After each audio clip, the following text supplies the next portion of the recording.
बातें करते हम खेतों की और उसके रखवाली की, बाग बगीचा फल फूलों और फसलों की हरियाली की।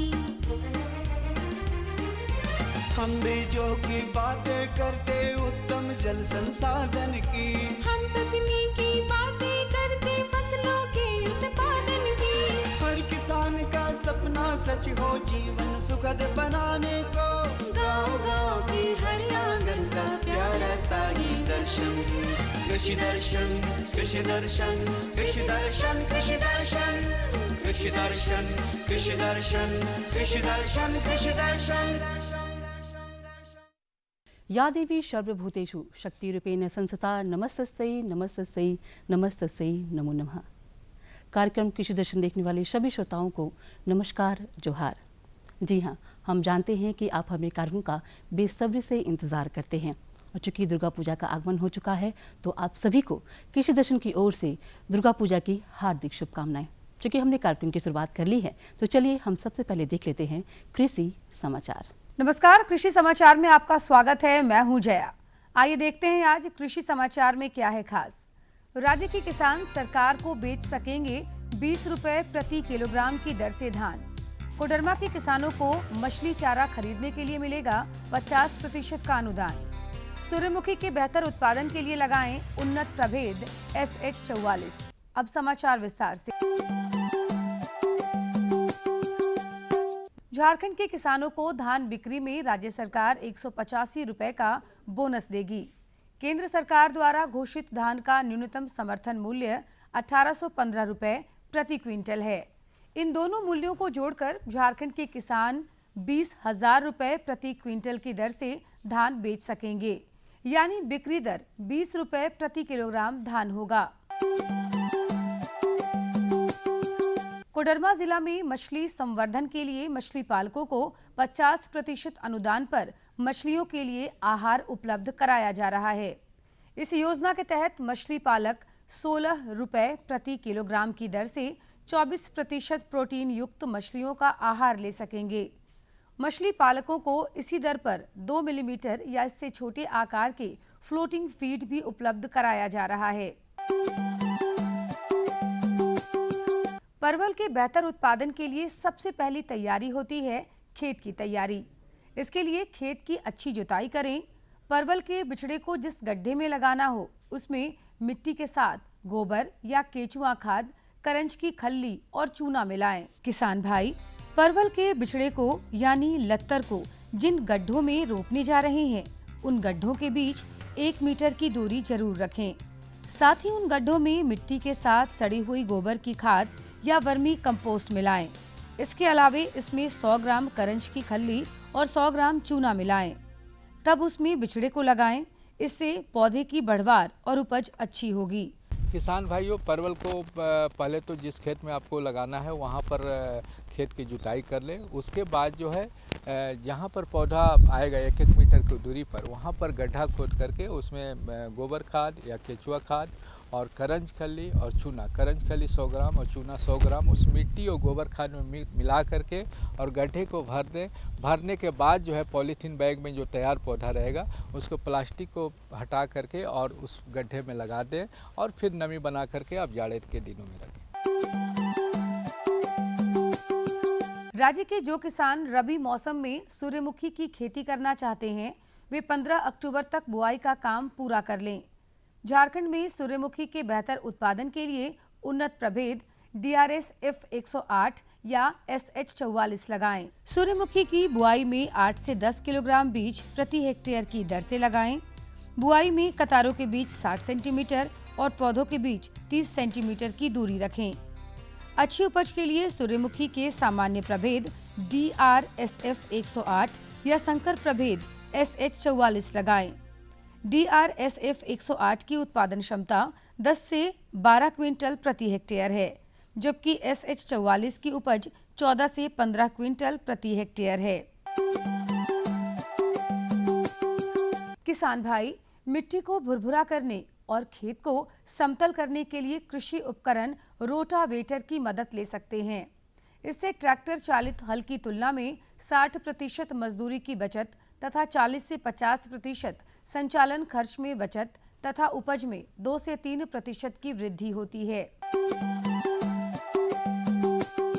आज हम जानेंगे बैगन फसल में रासायनिक दवा के बिना बंधक कीट और फल छेदक कीटों की रोकथाम कैसे करें। किसान भाइयों, बैगन फसल में बंधक कीट और फल छेदक कीट के रोकथाम के लिए 5 गंधपाश यानी 5 फेरोमोन ट्रैप प्रति एकड़ की दर से खेत में लगाएं। कीट इसमें फंस जाएंगे और फसल इन कीटों से मुक्त रहेगी। अब बारी है एक सफल किसान से मिलने की, तो आइए चलते हैं किसान के गांव। सफल किसानों की कड़ी में आज हम मिलेंगे एक ऐसे किसान से जो अपनी आय बढ़ाने के लिए खेती के साथ साथ पशुपालन का सहारा लिए और अपने मकसद में कामयाब हुए। पढ़ाई लिखाई हम मतलब पार्ट 1 के बाद में छोड़ दिए। घर का स्थिति थोड़ा देखते हुए मतलब उसी के बाद में मैं खेती बाड़ी में मतलब जुड़ गया हूँ।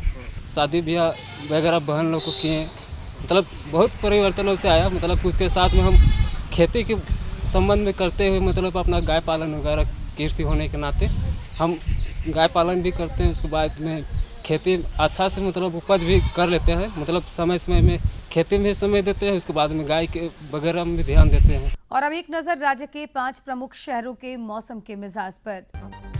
आज राज्य के 5 प्रमुख नगरों के अधिकतम और न्यूनतम तापमान कुछ इस प्रकार दर्ज किए गए। रांची का अधिकतम तापमान 27 डिग्री सेल्सियस और न्यूनतम 21 डिग्री सेल्सियस। जमशेदपुर का अधिकतम तापमान 31 डिग्री सेल्सियस और न्यूनतम 24 डिग्री सेल्सियस। मेदिनीनगर का अधिकतम तापमान 28 डिग्री सेल्सियस और न्यूनतम 22 डिग्री सेल्सियस। देवघर का अधिकतम तापमान 29 डिग्री सेल्सियस और न्यूनतम 23 डिग्री सेल्सियस। वहीं धनबाद का अधिकतम तापमान 29 डिग्री सेल्सियस और न्यूनतम 23 डिग्री सेल्सियस रहा।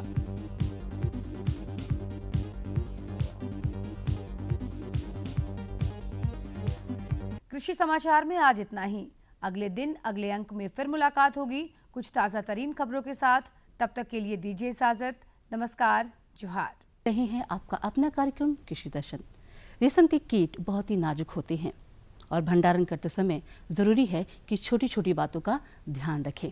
तो चलिए आज के इस अंक में हम आपको बताएंगे कि इसका हम संग्रह किस प्रकार से करेंगे, इसका बचाव हम किस प्रकार से करेंगे। ये तमाम जानकारियाँ हम लेंगे और इसी के लिए हम आपको सीधे जोड़ देते हैं स्टूडियो से। किसान भाइयों नमस्कार। कृषि दर्शन कार्यक्रम में आप सभी का स्वागत है।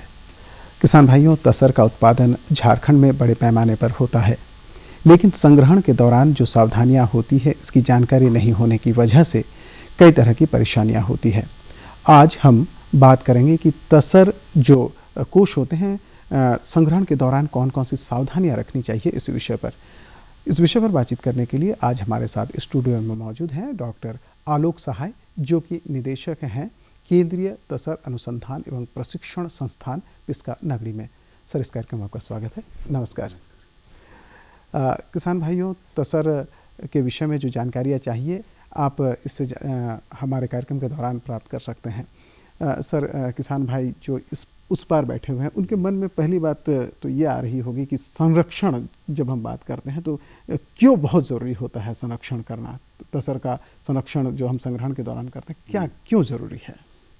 संरक्षण एक ऐसी अवस्था है तसर कीट पालन में जो कि आवश्यक इसलिए होती है क्योंकि ये जो कीट पालन जब होते हैं तो इसमें पहले अंडे से कीट निकलते हैं, फिर कीट का प्रथम द्वितीय तृतीय अवस्थाएं होती हैं। इस प्रकार ये 5 अवस्थाएं इनकी होती हैं। उसके बाद ये अपने जीवन काल के दूसरे चक्र में चले जाते हैं, वो प्यूपा कहलाता है।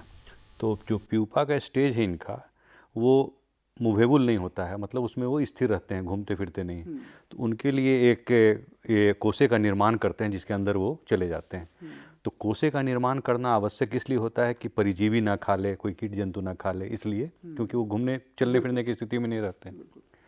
तो ऐसे कोसाओं का निर्माण होने के उपरांत उस कोसे को एक अवधि के उपरांत काट कर पेड़ों से, चूँकि ये पेड़ पर कीट पालन होते हैं, तो उस कोसों को काट कर पेड़ों से एक घर के अंदर रखा जाता है। इसी को संरक्षण कहा जाता है।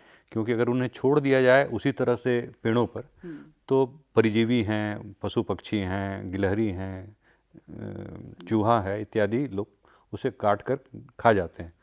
तो संरक्षण का बहुत ज़्यादा महत्व है तसर कीट पालन। बिल्कुल। तो जब हम तसर पालन करते हैं तो क्या अलग अलग जो फसलें होती हैं उसके लिए संरक्षण की अलग अलग विधियां या सावधानियां होती हैं? हाँ, तसर में दो तरह की फसलें हमारे झारखंड में दो प्रकार के फसलें होती हैं।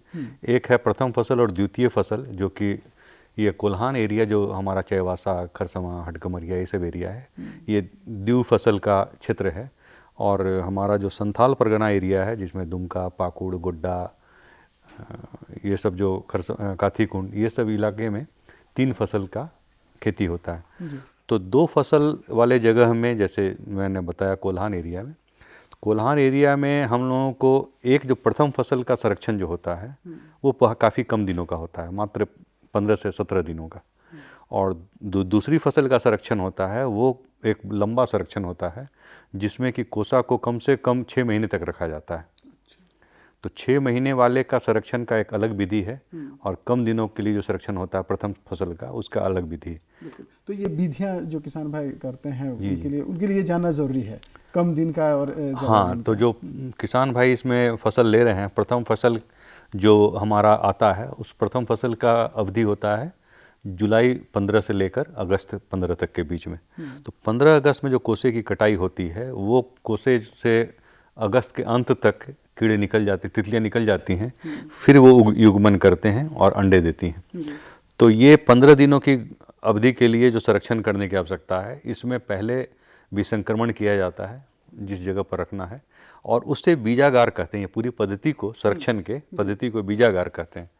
तो बीजागार करने के लिए कुछ सावधानी की आवश्यकता होती है। बिल्कुल, ये बहुत महत्वपूर्ण ये हाँ, क्योंकि किसान भाई इसमें कई बार चूक जाते हैं, समझ नहीं पाते। हाँ, क्योंकि इससे अंडे की उत्पत्ति होती है और गुणवत्ता अंडा, जिसे हम रोग मुक्त चकत्ते कहते हैं, तो गुणवत्ता अंडे के द्वारा ही गुणवत्ता फसल का आप आगाज कर सकते हैं।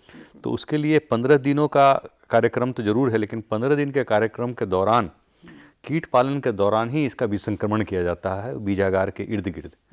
और वहाँ पर हमारे जितने भी जीवाणु, विषाणु ये सब हैं, इन लोगों से मुक्त करना उस बीजागार को बहुत जरूरी होता है, क्योंकि आप अच्छे कोसे का संग्रहण कर रहे हैं लेकिन विषाणु और जीवाणु वहाँ उपलब्ध हैं।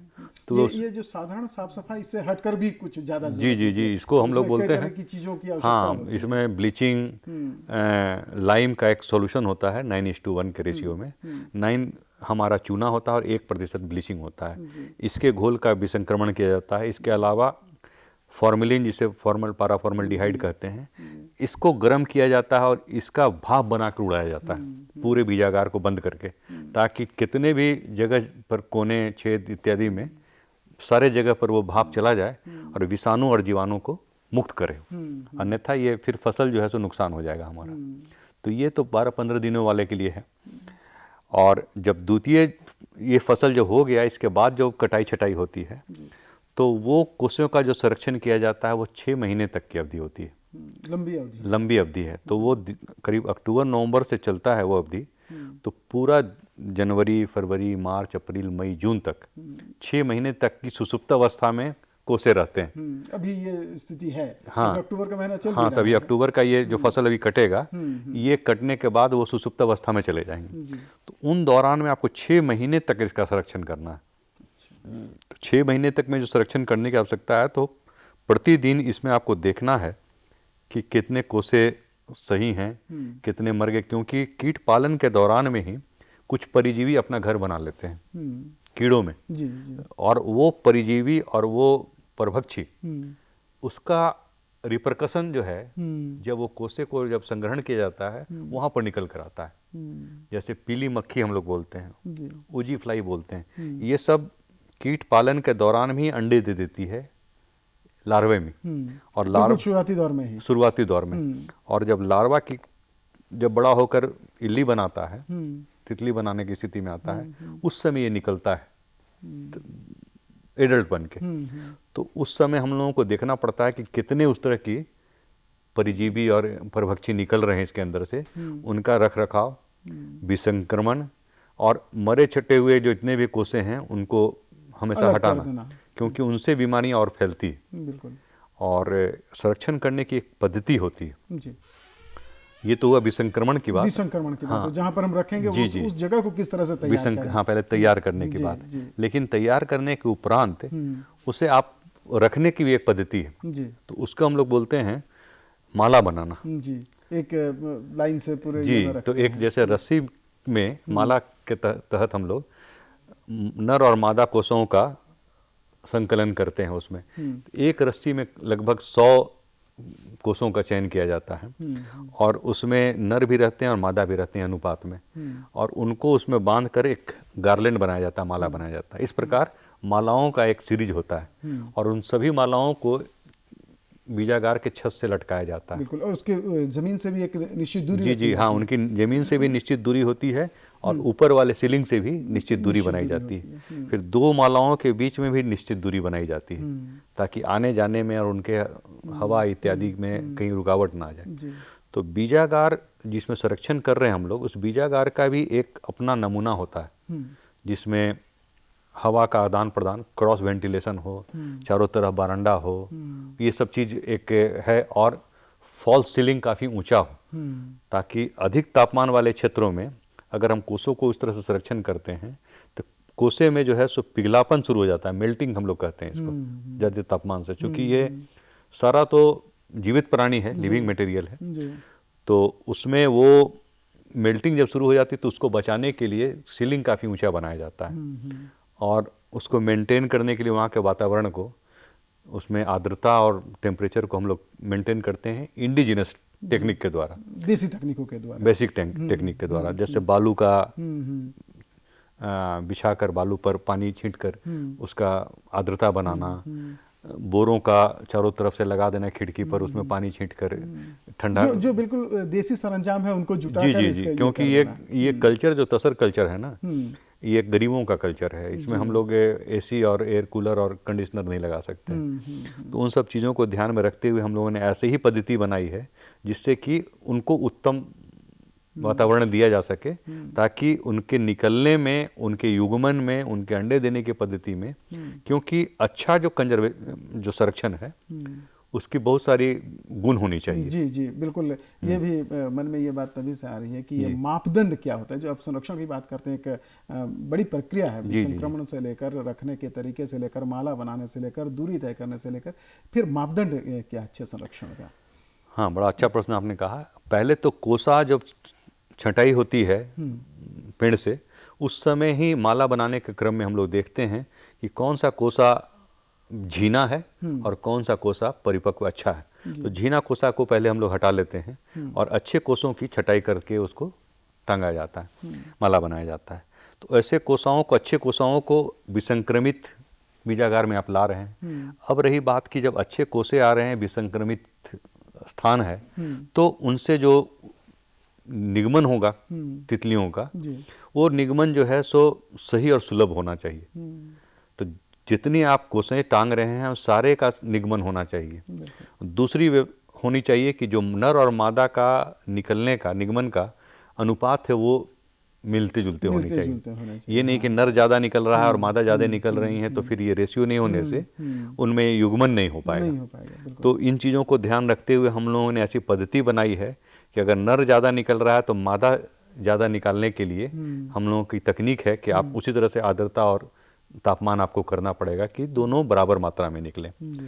तो वो जब नर और मादा दोनों बराबर मात्रा में निकलने लगते हैं तब पहला तो प्रश्न ये उठता है कि दोनों का बराबर मात्रा में निकलना, ये एक मापदंड है। दूसरा मापदंड है कि जब वो बराबर मात्रा में निकलते हैं तो उनमें युग्मन हो रहा है कि नहीं। अगर युग्मन सही हो रहा है तब तो बहुत ही उत्तम बात। अगर नहीं युग्मन हो रहा है तो युग्मन कराने की भी पद्धति बनाई गई है। अच्छा, हम लोग उनको बाहर निकाल कर मच्छरदानी के अंदर में रखते हैं ताकि वो युग्मन कर लें। जितना आप नेचुरल इन्वायरमेंट देंगे इसको उतने ये अच्छे ढंग से परफॉर्म करते हैं। इसमें कोई विशेष वैज्ञानिक तकनीक नहीं बल्कि ये प्राकृतिक रूप से जितना ज़्यादा आप उनको उसी तरह का वातावरण देंगे। लेकिन चूंकि ये एक पालित जी बिल्कुल कल्चर है, तो आप अगर इसे स्वच्छंद छोड़ देंगे तो ये कहाँ की कहीं चली जाएगी। तो आप में इसने लागत लगाया तो हम लोग थोड़ा सा इसको एक अपने प्रोटेक्शन में कर करते हैं।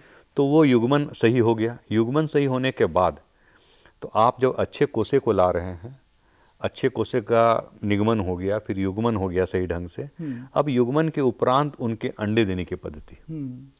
तो अंडे जो वो तितलियां देती हैं, मादा तितलियां, तो वो अंडे लगभग 250 से 270 के बीच में देती हैं एक मादा तितली, और कुछ अंडे उनके पेट के अंदर ही रह जाते हैं। तो अगर 260-270 अंडे आ रहे हैं तो आप समझिए कि आपका फसल जो है सो अच्छा से गुणवत्ता के साथ आपने लाया कोसा। अब 270 कोसे आते हैं तो 270 अंडे आते हैं एक मादा तितली से, तो तीसरा मापदंड हुआ जिससे हम लोग बोलते हैं अच्छी फेकेंडिटी। अंडों की संख्या भी एक मापदंड के तहत जी जी जी, इसे हम लोग उसका एक वैज्ञानिक टर्म है, उसको फेकेंडिटी बोलते हैं।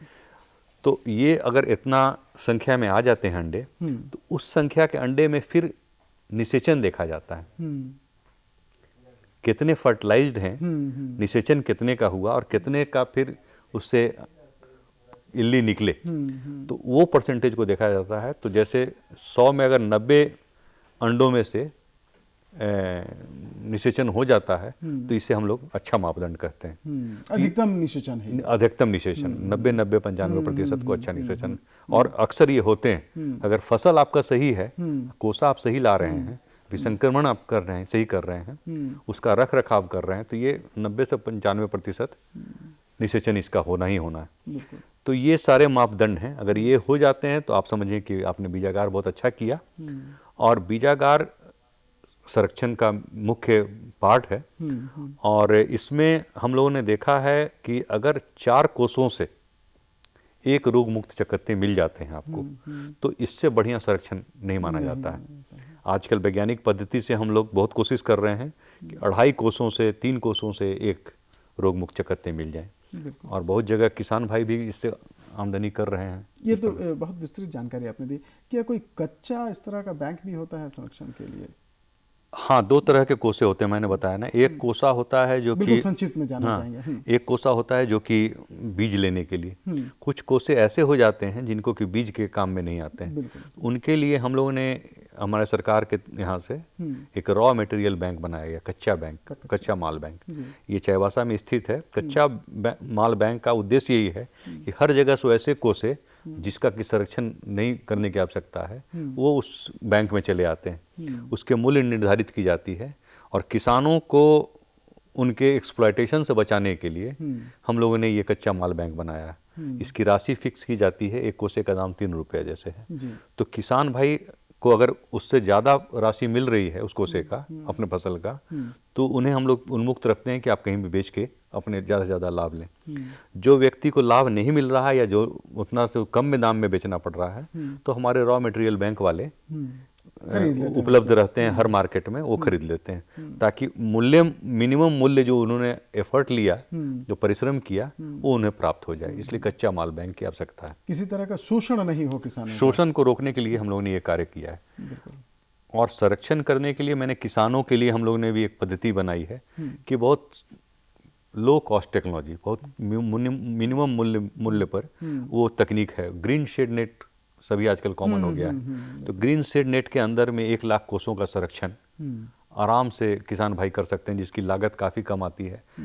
15,000 अगर आप लगाते हैं तो आप 3 साल तक उसको उपयोग में ला सकते हैं।